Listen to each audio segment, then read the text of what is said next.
Hello everyone, welcome to this learning platform. So आज हम start करेंगे MP SET 2018 previous year questions of coordination compounds. Okay, so let's start. Our first question is based on basically crystal field splitting.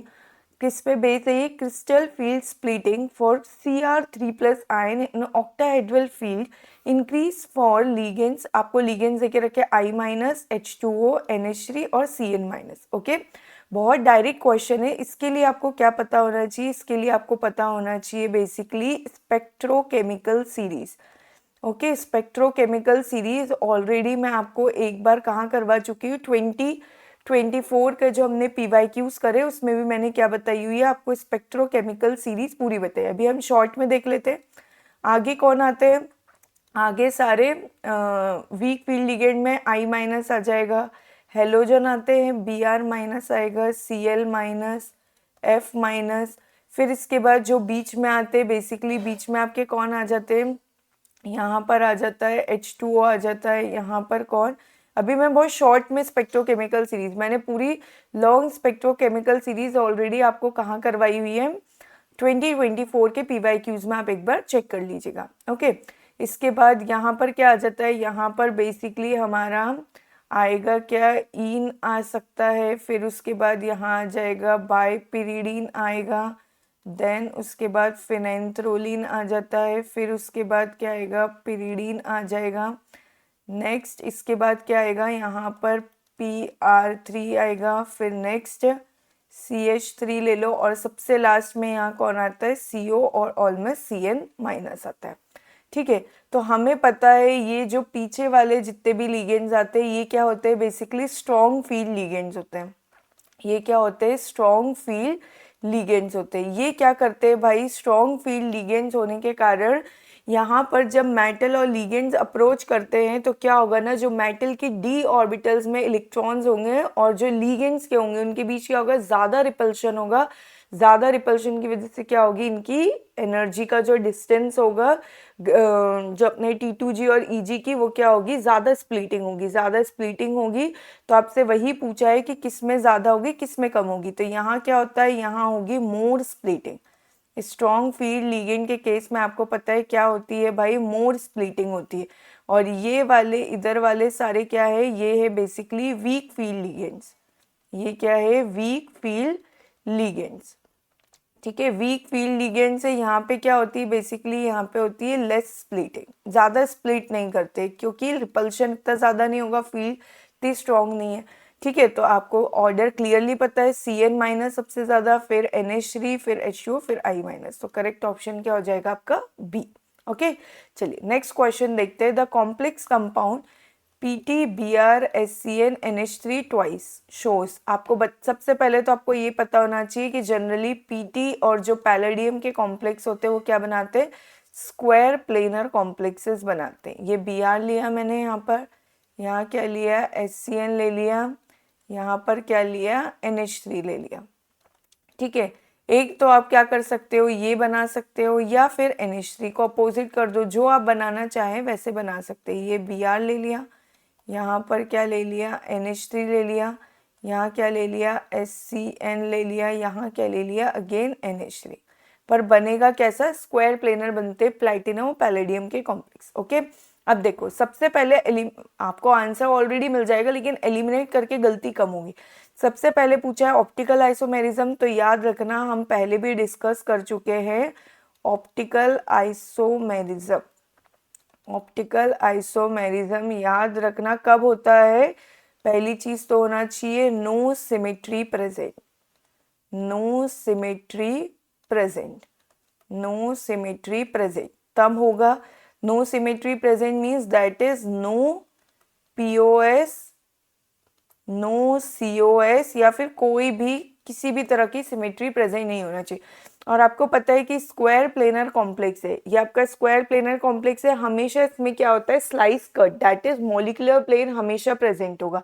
कैसे आप cut निकाल सकते हैं इसका, इसका कट आप ये ऐसे इसको कट करेंगे इसी फॉर्म में स्लाइस, तो क्या होगा, सब कुछ आधा आधा कट हो जाएगा। ठीक है, तो याद रखना स्क्वायर प्लेनर कॉम्प्लेक्सेस में आपको कभी भी ऑप्टिकल आइसोमेरिज्म देखने को नहीं मिलेगा, तो ये आपका ऑप्शन कैंसिल हो गया। नेक्स्ट आते हैं कोऑर्डिनेशन आइसोमेरिज्म पॉसिबल ही नहीं है, उसके लिए 2 मेटल के स्फीयर चाहिए, तो ये भी कैंसिल। आयनाइजेशन आइसोमेरिज्म में क्या होना चाहिए, आयंस तो प्रेजेंट हो, बाहर कोई आयंस ही प्रेजेंट नहीं है, तो एक्सचेंज किसके साथ होगा, तो ये भी नहीं आएगा। तो करेक्ट आंसर क्या है, लिंकेज आइसोमेरिज्म। ये तो आपको देखकर ही समझ में आ जाना चाहिए, क्योंकि आपके पास HCN क्या है, यहाँ पर HCN क्या है, बेसिकली एम्बीडेंटेड लीगेंड है। क्या है, एम्बीडेंटेड लीगेंड, क्या है, एम्बीडेंटेड लीगेंड है। ओके, यहाँ पर शायद ये वाला पार्ट दिखाई नहीं दिया होगा, तो मैं इसको यहाँ पर लिख देती हूँ, थोड़ा सा करेक्शन कर देती हूँ यहाँ पे ताकि आपको क्लियरली दिखाई दे। ये क्या थे, बेसिकली मेरे स्ट्रॉन्ग फील्ड लीगेंड थे, और ये क्या करते हैं, मोर स्प्लिटिंग। क्या करेंगे, ये मोर स्प्लिटिंग। ठीक है, चलिए यहाँ पर क्या, ये नो POS नो COS, और आपको SCN देखकर ही समझ में आना चाहिए एम्बीडेंटेड लीगेंड है। एम्बीडेंटेड लीगेंड कौन सा आइसोमेरिज्म शो करेंगे, बेसिकली ये शो करेंगे लिंकेज आइसोमेरिज्म। क्या शो करेंगे, लिंकेज आइसोमेरिज्म। तो करेक्ट आंसर क्या होगा, लिंकेज आइसोमेरिज्म। ओके, चलिए नेक्स्ट क्वेश्चन देखते हैं, विच स्टेटमेंट इज इनकरेक्ट। सबसे पहले ZnOH twice is insoluble in water, ZnNH2 is insoluble in liquid ammonia, alkali metal salts आपको देख के रखा है soluble in water, alkali metal salts are insoluble in liquid ammonia। Okay, तो सबसे पहला पॉइंट तो यहाँ पर आपके पास आता है, जो आपके पास ZnOH twice है एंड ZnNH2, ये दोनों ही क्या है, ये दोनों ही याद रखना, ये दोनों एम्फोटेरिक नेचर के। कैसे हैं, एम्फोटेरिक नेचर। ठीक है, एम्फोटेरिक नेचर है तो क्या होंगे, soluble in strong base and acid. Strong base और एसिड में क्या होंगे, सॉल्यूबल होंगे। ओके, अब यहाँ पे वाटर इतना अच्छा कोई एसिड बेस नहीं है, लिक्विड अमोनिया भी इतना अच्छा एसिड बेस नहीं है, तो ये स्टेटमेंट बिल्कुल करेक्ट है कि Zn whole twice is insoluble, ये बिल्कुल करेक्ट है, इनसॉल्यूबल होगा वाटर में।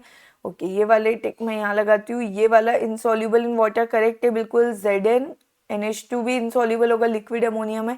लेकिन अगर जब मैं क्या करूँ, ZnOH ट्वाइस लिया, अगर मैं इसके साथ में ले लूँ स्ट्रॉन्ग बेस लिया, सपोज मैंने ले लिया NaOH, स्ट्रॉन्ग बेस लिया, तो ये क्या बन जाएगा, ये बना लेगा Zn, ये क्या बना लेगा, ये बनाएगा Na2, और ये आ जाएगा ZnOH 4 टाइम्स। ओके, और इसी को ही आप क्या लिख सकते हैं, इसी को ही ऐसे लिख सकते हैं ZnOH4, और क्या लगा दो, ऊपर लगा दो 2 माइनस Na2 हटा के। ये क्या बनाते हैं भाई, ये बनाते हैं सॉल्यूबल सॉल्ट्स। ये क्या बनाएंगे, सॉल्यूबल सॉल्ट्स।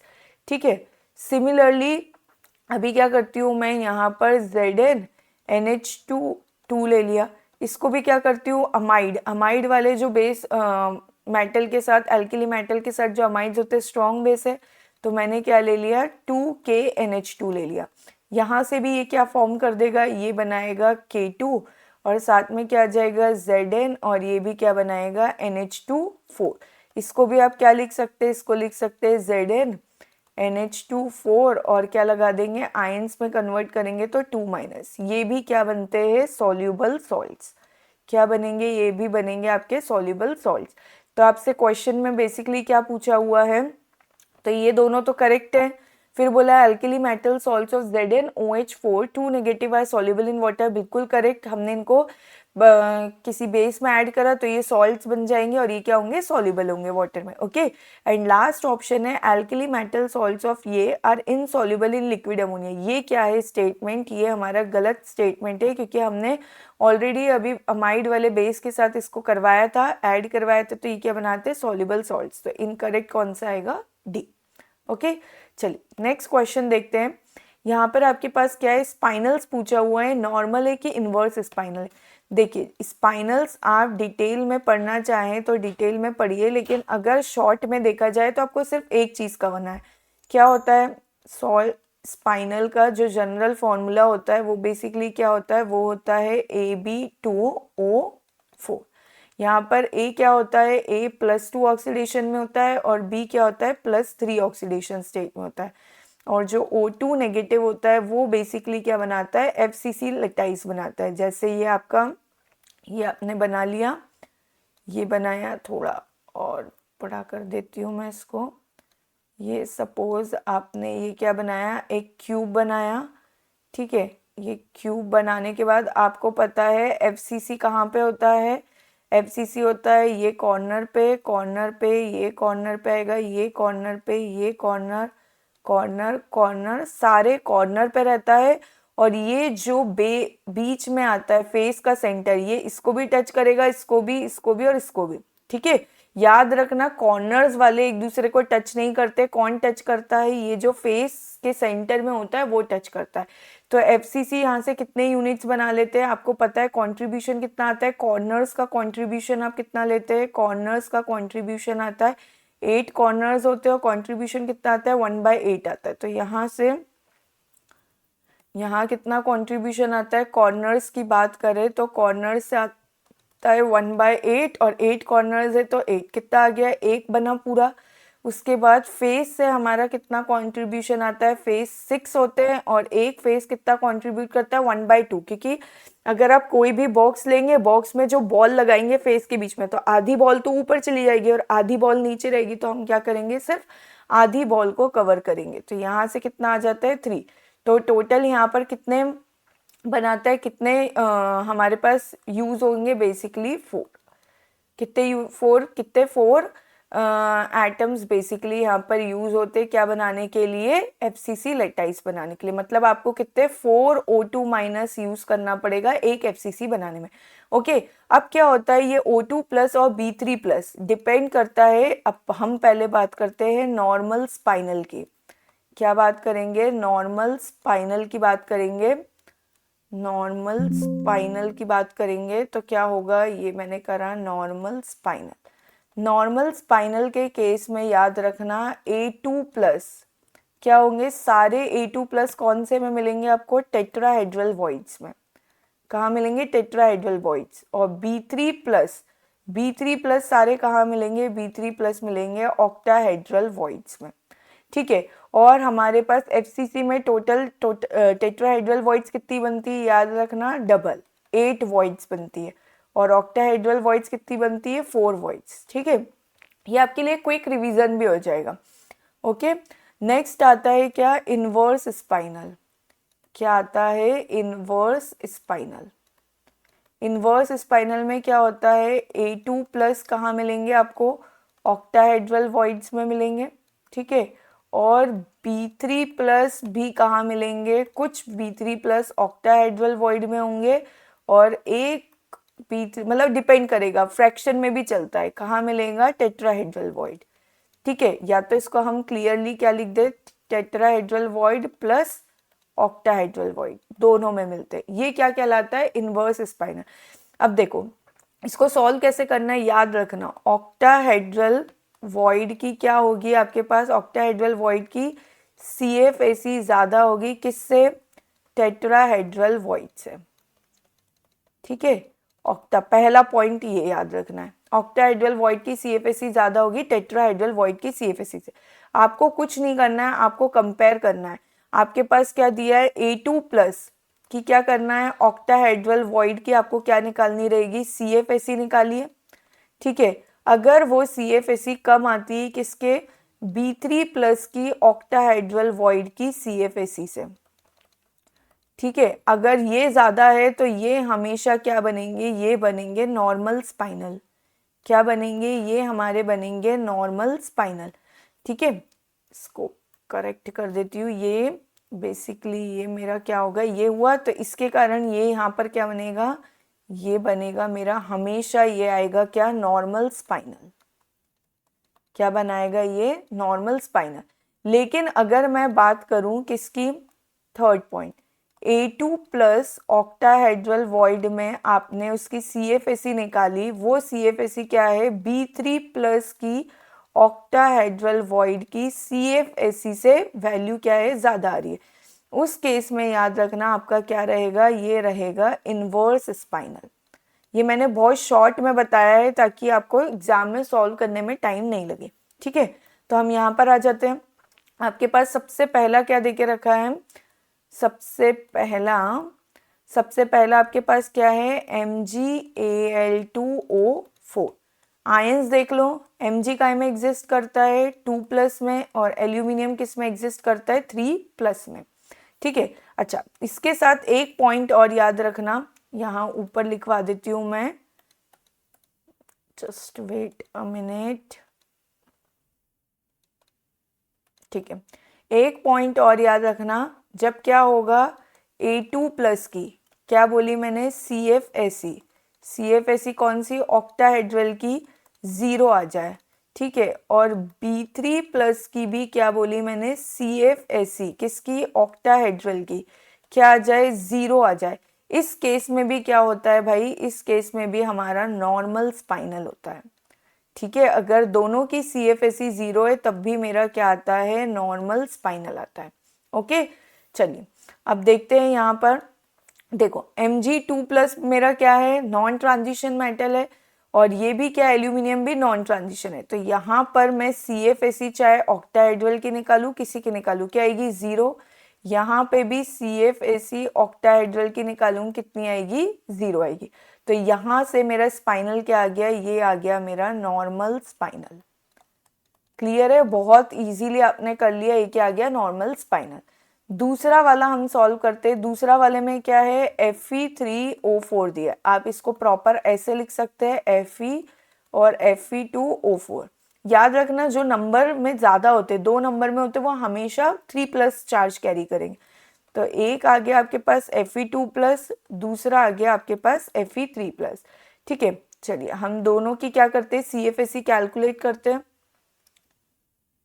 ये करा हमने। सबसे पहले हम निकालते हैं CFSE, किसकी निकालना है, ऑक्टाहेड्रल में किसकी, Fe2+ की, ठीक है। तो कैसे निकालेंगे हम देखते हैं। Fe2+ कितने आएंगे इसमें, बेसिकली इलेक्ट्रॉनिक कॉन्फ़िगरेशन लिखेंगे। Fe का कितना होता है, 3d7 4s2, तो ये कितना आ जाएगा, 3d7 4s0, 2 इलेक्ट्रॉन निकल जाएंगे +2 के कारण, ठीक है। अब इलेक्ट्रॉन की फिलिंग कैसे होती है, नीचे कौन आते हैं आपके पास, ये आ गया आपके पास T2G, और ये क्या आ गया, Eg। यहाँ पर कितना होता है, यहाँ होता है बेसिकली प्लस का 0.6 डेल्टा ओ, नीचे कितना आता है, माइनस का 0.4 डेल्टा ओ। कितने इलेक्ट्रॉन्स फिल करना है, 7 इलेक्ट्रॉन्स। कितना आएगा, 1 2 3, ठीक है, 1 2 3 ये हो गया। अब यहाँ पर याद रखना O2- जो है वीक फील्ड लिगेंड में ही आ जाएगा, तो ये कितना हो जाएगा, 1 2 3, ये होगा 4 5 6 और ये 7, ठीक है। यहाँ से ये 7 आया, तो कितने आ गए यहाँ पर, हम CFSE निकालेंगे, तो CFSE कितनी आ जाएगी, 2 2 4 और 5, कितना आएगा, 5 इंटू -0.4 डेल्टा ओ, प्लस कितना आ जाएगा, ऊपर 2 है, 2 इंटू 0.6 डेल्टा ओ, कितना आ गया यहाँ से, -2.0 डेल्टा ओ, प्लस ये कितना आएगा, 1.2 डेल्टा ओ। यहाँ से कितना निकल के आ गया आंसर, ये आ गया -0.8 डेल्टा ओ, ठीक है। कितना आ गया, -0.8 डेल्टा ओ। Fe3+ की निकालेंगे, तो सबसे पहले Fe3+ का कितना आ जाएगा, कॉन्फ़िगरेशन 3d7 4s2, 3 निकालना है, तो कितने आ जाएंगे, अच्छा एक्चुअली में यहाँ पे 3d6 होना चाहिए, मैंने यहाँ पे 3d7 ले लिया। ये कितना रहता है, बेसिकली ये हमारा रहता है 3d6 4s2, तो यहाँ से एक इलेक्ट्रॉन कम हो जाएगा, ये वाला इलेक्ट्रॉन कम कर दिया, ठीक है। तो ये ऐसा हुआ, तो यहाँ 2 2 4, यहाँ कितने आ जाएंगे, फिर यहाँ पर हमारे 4 इलेक्ट्रॉन्स आएंगे, तो ये थोड़ा सा चेंज करना होगा हमको, ठीक है। ये कितने हो गए, 4 इलेक्ट्रॉन्स, तो कितना आएगा, -1.6 डेल्टा ओ, कितना आ जाएगा, -4.4 डेल्टा ओ, ठीक है। Fe3+ का देखेंगे कितना आएगा, यहाँ पे 2 इलेक्ट्रॉन यहाँ से, एक यहाँ से, तो कितना आ गया, 3d5 4s0। इलेक्ट्रॉन्स की फिलिंग कराते हैं, ये इधर और ये इधर, 1 2 3 4 5, ये हो गया। अभी क्या निकालेंगे, इसका हम CFSE निकालेंगे, कितना आ जाएगा, नीचे वाले से करेंगे तो 3 इंटू -0.4 डेल्टा ओ, प्लस ऊपर वाले में 2 इंटू 0.6 डेल्टा ओ, कितना आएगा, ऊपर से भी आया माइनस 1.2 डेल्टा ओ, नीचे से कितना आ जाएगा 1.2 डेल्टा ओ, ये कितना आ गया, 0 आ गया। ठीक है, 0 आ गया मतलब यहाँ से हम कंक्लूजन क्या निकाल सकते हैं, 0 आने का मतलब है कि यहाँ पर Fe2+ की जो CFAC आ रही है, थोड़ा सा प्रॉपर लिख देती हूँ, क्या बोला मैंने, CFAC किसकी, ऑक्टाहेड्रल में Fe2+ की, वो ग्रेटर देन आ रही है किससे, CFAC ऑक्टाहेड्रल में Fe3+ से। 0 ही आ गई, 0 से तो ज़्यादा ही है, तो यहाँ पर स्पाइनल कौन सा बन जाएगा, जब 2+ की ज़्यादा होती है, हमने कंक्लूजन निकला था 2+ की ज़्यादा होती, 3+ की कम होती, तो क्या बनता है, इनवर्स स्पाइनल। तो यहाँ पर क्या आ जाएगा, ये बनाएगा इनवर्स स्पाइनल। क्या बनाएगा, इनवर्स स्पाइनल। कुछ भी नहीं करना है आपको, जो भी ऑक्सीडेशन स्टेट है उसकी ऑक्टाहेड्रल की CFAC निकालिए, CFAC अगर 2+ वाले आयन की ज़्यादा है तो इनवर्स बनाएगा 3+ से, और अगर 2+ की कम है, 3+ की ज़्यादा है तो वो बनाएगा नॉर्मल स्पाइनल। तो यहाँ पर फिर मेरा करेक्ट आंसर क्या हो जाएगा, करेक्ट आंसर होगा Mg2O4। ये क्या बना रहा था, बेसिकली ये मेरे पास बना रहा था, ये क्या बना रहा था, ये बना रहा था नॉर्मल स्पाइनल, और Fe3O4 क्या बना रहा था, इनवर्स स्पाइनल। तो करेक्ट आंसर ये हो जाएगा। ओके, चलिए नेक्स्ट क्वेश्चन देखते हैं। Choose the term symbol for ground state of Na2+। देखिए टर्म सिंबल तो आप याद से कर ही लीजिएगा, हर एग्जाम में आपसे क्या पूछा है, टर्म सिंबल पूछा है। और यहाँ पर अच्छी बात यह है कि आपको क्या दे के रखा है, कॉन्फ़िगरेशन भी लिख के दिया है 3D8, क्योंकि इन जनरल आपको पता है निकल का कितना होता है 3D8 4s2, और 2+ करा तो 2 इलेक्ट्रॉन निकल गए, कितना आ गया 3D8 4s0। टर्म सिंबल के लिए क्या बनाते हैं, ये बनाए ऑर्बिटल्स 1 2 3 4 5। ठीक है, ये हो गया, क्या करा, ये ऑर्बिटल्स बनाए हमने 1 2 3 4 5। कितने इलेक्ट्रॉन्स फिल करना है, 8, तो 1 2 3 4 5 6 7 8, ये 8 हो गए। यहाँ पे आप ये लिख लीजिए +2 +1 0 -1 -2। ठीक है, टर्म सिंबल ऑलरेडी मैं निकालना बता चुकी हूँ। यहाँ आता है L, ऊपर आता है 2s+1, और नीचे आती है J की वैल्यू। यहाँ पर जो L की वैल्यू कैसे निकलेगी, यहाँ पर आप इलेक्ट्रॉन्स को ऐड करते जाइए, 2 इंटू कितना आएगा 2, मॉड में चलता है। ठीक है, ये प्लस कितना आ जाएगा 2 इंटू 1, मतलब मॉड मतलब माइनस भी लेना है, मॉड नहीं लेना है, सॉरी। +0 इंटू 2 +-1 का एक है, +-2 का एक है। ठीक है, ये कितने आ गए 4 + 2 + 0 -1 -2। L कितना आ गया 6 -3, कितना आ गया 3 आ गया। और हमें पता है L की वैल्यूज जो होती है क्या होती है, 0 किसके लिए होती है, S के लिए, 1 किसके लिए होती है, P के लिए, 2 किसके लिए होती है, D के लिए, 3 किसके लिए होती है, F के लिए। तो यहाँ से क्या आ गया, F सिंबल आया। अब क्या करना है हमको, बेसिकली L निकल गया, S निकालते हैं। S कैसे निकलेगा, नंबर ऑफ अनपेयर्ड इलेक्ट्रॉन्स देखो कितने, 1 और 2, कितना होता है number of unpaired electrons, n represent कर रहा है, इंटू 1/2, कितने 2, तो 2 इंटू 1/2। n क्या है, बेसिकली n है अनपेयर्ड इलेक्ट्रॉन्स। क्या है, अनपेयर्ड इलेक्ट्रॉन्स। कितना आ गई यहाँ से, इसकी वैल्यू आ गई बेसिकली 1, तो 2s+1 कितना हो जाएगा, ये आप कर लो 2 इंटू 1 + 1, कितना आ गया यहाँ से, ये आ गया 3। ठीक है, तो मेरे पास अभी टर्म निकल के क्या आ गई 3f। अब हमारा टर्म सिंबल कब बनेगा, जब हम क्या करेंगे, J की वैल्यू फाइंड आउट कर लेंगे। ठीक है, J की वैल्यू फाइंड आउट करने के लिए आपको क्या करना होगा, J की वैल्यू हम ऑलरेडी हमें पता है, J कैसे निकलता है, J हमारा क्या है, यहाँ पे मोर देन हाफ फील्ड है, ये क्या है, more than half, more than half field, क्या है, मोर देन हाफ फील्ड है। तो J कैसे निकलेगा, J निकलेगा बेसिकली L + S करके, J = L + S।